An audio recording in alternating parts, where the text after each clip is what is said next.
Hallo miteinander, I'm Gesh86 and this is Touhou Blooming Chaos 2. Variety in content can be a good thing, but today we're throwing it out the window for a reason. Just like our previous upload of Touhou Endless Dream, this is a roguelite twin-stick shooter.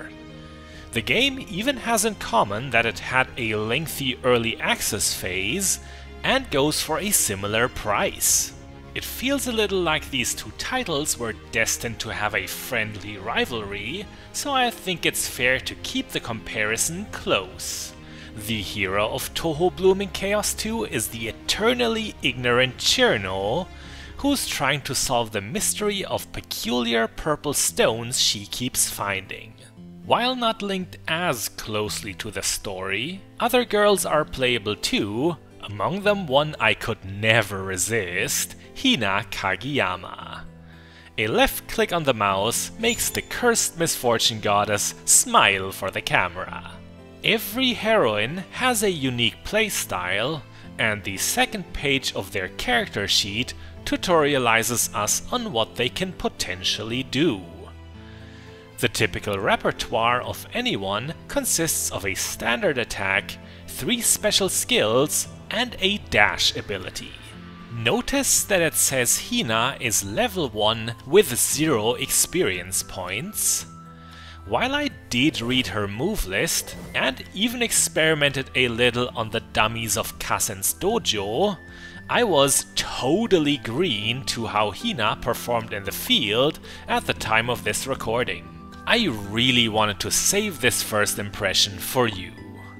The human village is your hub for various preparations like shopping and inventory management. We did all of that in advance and can storm past Kene into one of the available dungeons.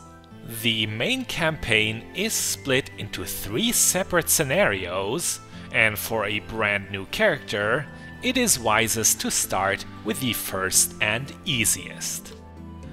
A strange warping space has engulfed Gensokyo, which explains why we will visit all manner of different places in a short amount of time.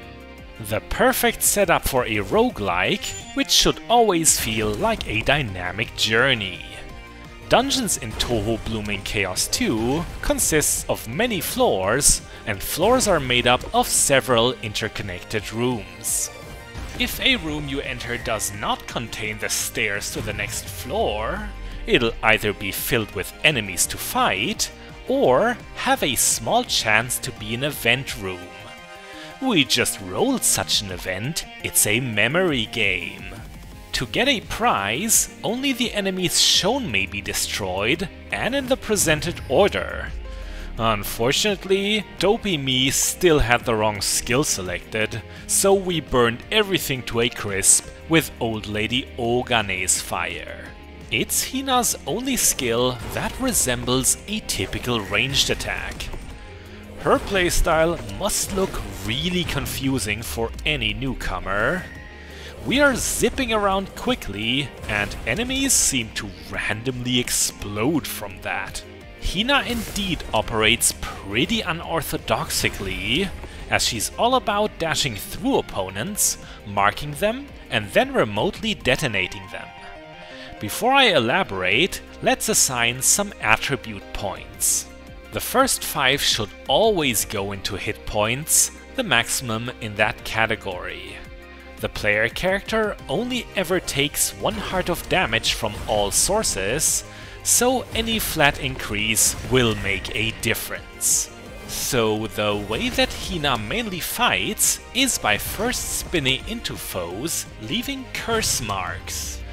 These curses can be stacked, and once the skill Broken Amulet is used, damage multiplied by the number of stacks is dealt to targets. Hard to believe, but this is considered Hina's standard attack.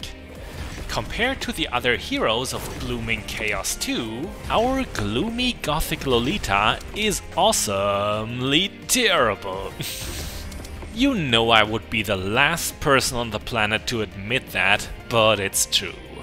Hina's damage potential is actually pretty impressive, but it's locked behind gimmicky tedium. Cherno, for example, shoots projectiles, Yomu slashes in close combat, and nothing's wrong with those moves. Simple and effective. I may have little experience with Hina yet, but I can see how she would not be rock bottom garbage tier. Oh well, let's make the best of our lot. We found the stairs, or rather the teleport circle, to the next floor. Every second floor of the usual Blooming Chaos 2 dungeon is eerily silent. Before we find out why, let's tweak our stats again. Magic attack should be of high priority for Hina's build. The game somehow views her as a mage. The music was so ominously gone because this is a boss battle against the equally elegant Alice. We immediately master Spark her, which is a consumable. Any girl could use it. And we've already won. The thing about bosses in this game is that they go as quickly as they come.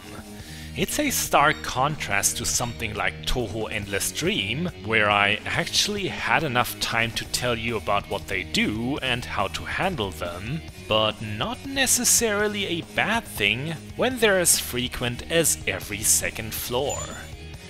There is a special side dungeon in which bosses appear in rooms like standard enemies.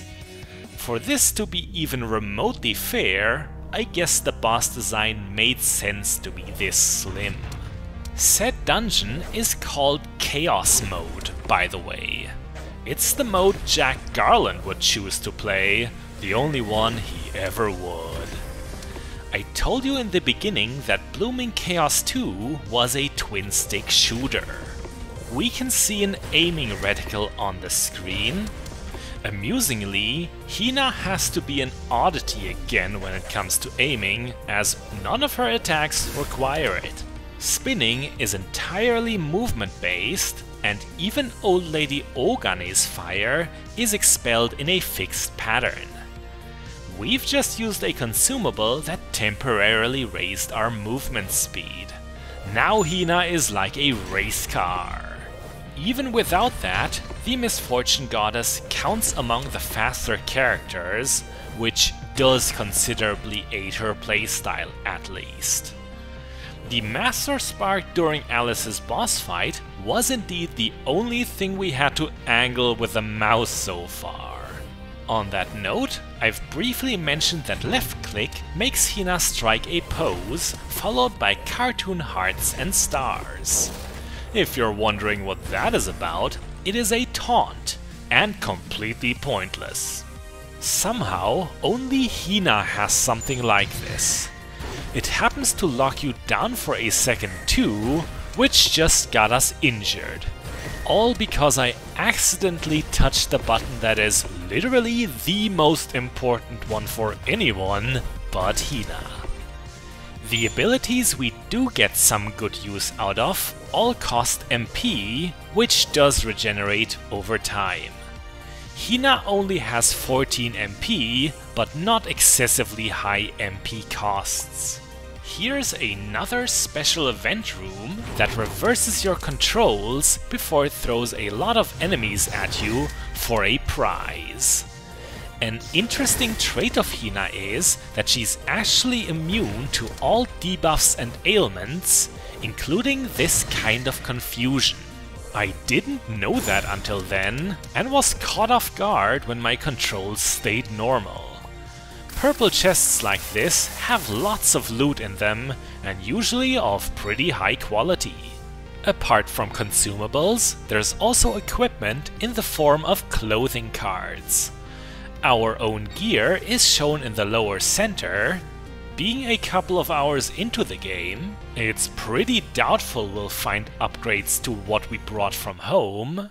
Now that the loading screen has passed, you can see we're wearing one purple piece, that's lunatic quality, and 5 yellow ones of the highest grade, Phantasm. Little Kitty Chen is our next opponent, and not a very formidable one. 5 curse marks was enough to blow her up from basically full health. She was the guardian of the bamboo forest of the lost. The name of the zone you're in will mostly give away who you'll be facing, and the set of locations is fixed for the novice dungeon. The order, however, isn't. Hakugyokuro may be our 5th and 6th floors, but on another run they needn't be. It's the kind of unpredictability roguelikes and roguelites need to stay fresh. Another box, another piece of gear. Returning to equipment, 6 dresses is the maximum your character can wear. Packaging the girls in even more layers would probably make them faint, so we can't and shouldn't. Just because we don't wear the gear we find doesn't mean it'll be useless. There is a crafting system in the game that allows identical clothing cards to be fused into a higher quality. Upgrading all the way from the lowest quality, common, to phantasm is actually the method for getting the best equipment, as only then will you have the most control over what secondary traits you get. Hina has a 3rd skill that looks and works very similarly to Broken Amulet, called Banish Dolls. We've been using it sporadically. The difference of it is that enemies with curse marks will be exploded with a splash effect. If you can lure many enemies into a pile, Banish Dolls is your ticket for the big damage numbers, like what you just saw. We have gained a lot of levels in the meantime, so let's not let these points stay unused. About Hina's build, the stats attack up, attack speed up, and crit up are actually pointless and should be ignored. Nothing Our Lady does is classed as physical, everything depends on cooldowns, and she's permanently locked to a 0% critical chance. Hina is a pestilence god and literally never lucky. She is not a star, and she cries in her lonely heart. Out of our arsenal, Old Lady Ogane's fire may seem the most underwhelming, but it too has a special secondary purpose. Right after you use it, Hina will be briefly invulnerable. It's therefore best to trigger for safety just when you're about to spin into an especially dense formation of enemies. Alternatively, it could also be a panic button for when you know you're going to get damaged. The one resource I haven't yet explained is SP, of which Hina has up to 18. To my knowledge, SP is exclusively used for dashing. Hina has loads of them, so running low should luckily never be an issue. She wouldn't be much without the means to dash after all. Good, some more treasure. We just found Eren's astrological nurse uniform.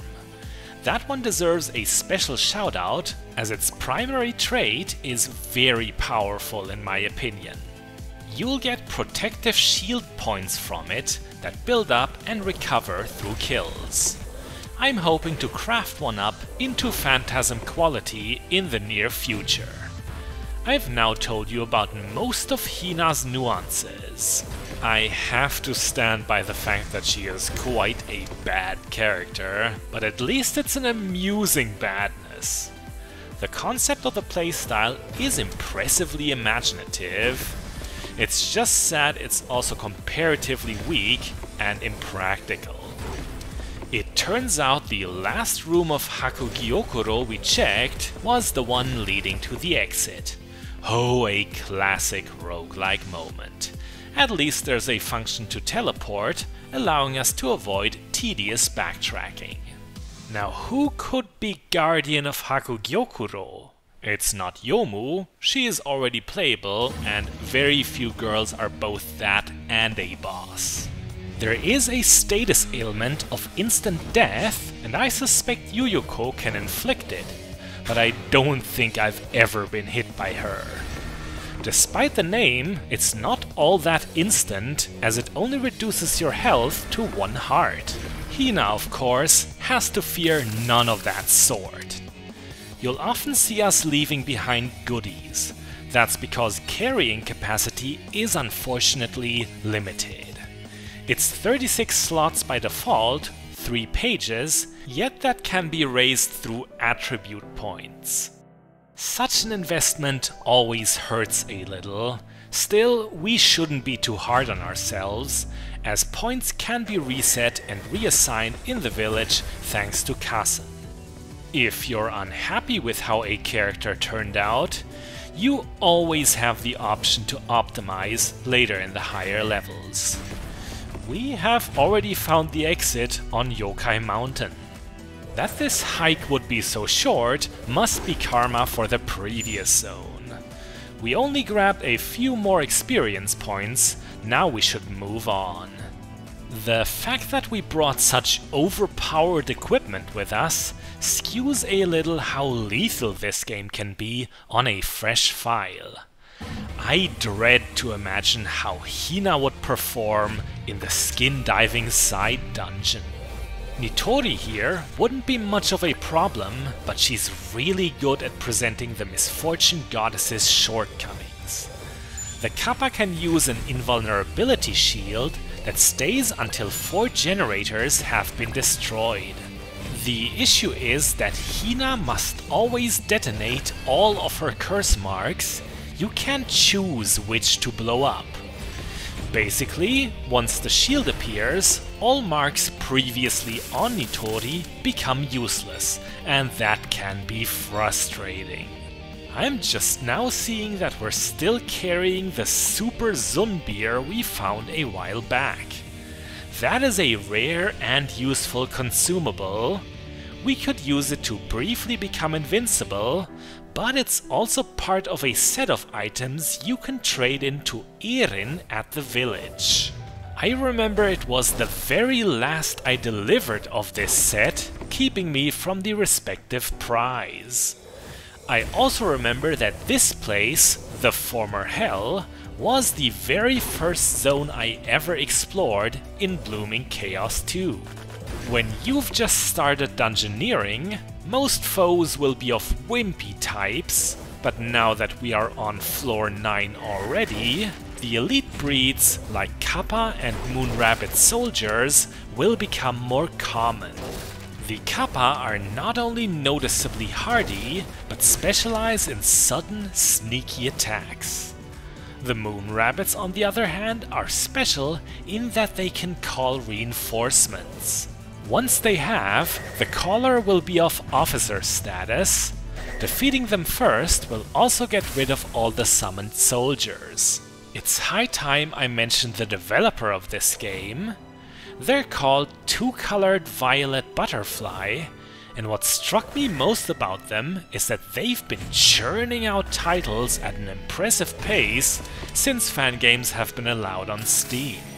Their portfolio includes the RPG Touhou Nil Soul, there's of course Touhou Blooming Chaos 1, and the game getting the most attention of theirs has to be Mystia's Izakaya. I've got to be honest, when I saw these games appearing in such a short time span, I half suspected shovelware, but no. The quality is within the doujin culture's due diligence for all of them. Two-Colored Violet Butterfly probably achieved such a presence either through multiple teams or just a really impressive work ethic. About this game's predecessor, by the way, Blooming Chaos 1 is also a twin-stick shooter, but very different in game design to this. It's a more classic action game with a stronger story presence, in which you fight your way through a linear Scarlet Devil mansion. It might be the 500th reimagining of Touhou 6, but it does have an amusing plot point about the SDM crew having their minds and bodies swapped. I've had a pretty good time with that game too, but probably wouldn't have had enough to say on it for a full video. to be summarized in its more evolved and advanced sequel, was the better fate. We just destroyed a very iconic cannon fodder known from other fan games, a sin sack. The in-game description defines sin sacks as criminals from the outside world, but we know they're meant as the self-ironic insert of the horny superfan. Sin sacks do not have a ranged attack and are very scatterbrained when it comes to chasing the player.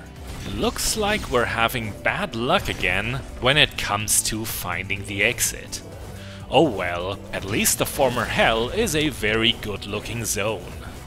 It could have given us some more event rooms, but alas, the chance of finding them is lowest in the novice dungeon. There are a few more events we haven't seen, and that I can now spoil we won't see. For example, an age-guessing game of various Touhou girls. You might also run into the Hakure Shrine asking for a voluntary donation, only to find out you are not allowed to leave until you give at least 1 coin. Lastly, there is a dead silent room with an ominous telephone, at which Koishi gives you item collection quests. What's most interesting about those 3 events I mentioned is that each hides a secret mini-boss that you may be condemned to fight depending on your actions. I think that's pretty admirable. Games like Blooming Chaos 2 need such Easter eggs. The leader of the underground town shouldn't surprise anyone. It's Yugi, and again a developer prefers her in the fan-favorite festival dress. It exists as a clothing card and is called the Oiran's kimono. It's kind of presumptuous to be branding Yugi as a lady of pleasure that way, and I don't think she would take kindly to that. Now I can demonstrate an especially useful consumable, the gap storage. With it, you can clean out your baggage and send everything you don't need to your stash at the village. Blooming Chaos 2 may be stingy with your on-hand carrying capacity, but at home should have enough space for even the worst hoarders. If not, you can pay Yamame to make it even more voluminous. I try to bring at least 1 gap storage before any dungeoneering. We already got the one we used back from Yugi. I doubt we'll need it though, because this psychedelic computer land we're now finding ourselves in is the finale of this dungeon. It's called Space Hell. Since our journey may not go on much longer, I want to bring up the comparison to Touhou Endless Dream again. Blooming Chaos 2 has the higher production values in sprite and artwork, and it also seems to me that its exit from early access has been smoother. Although I have heard of some bugs remaining. Supposedly, a certain Steam achievement will never trigger in the current version.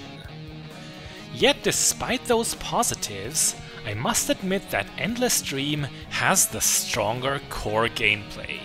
The arena fighting leads to a better flow of the action, and while Endless Dream has fewer bosses, your struggle with them is more memorable. On average at least, as our final boss of the first dungeon is definitely extraordinary.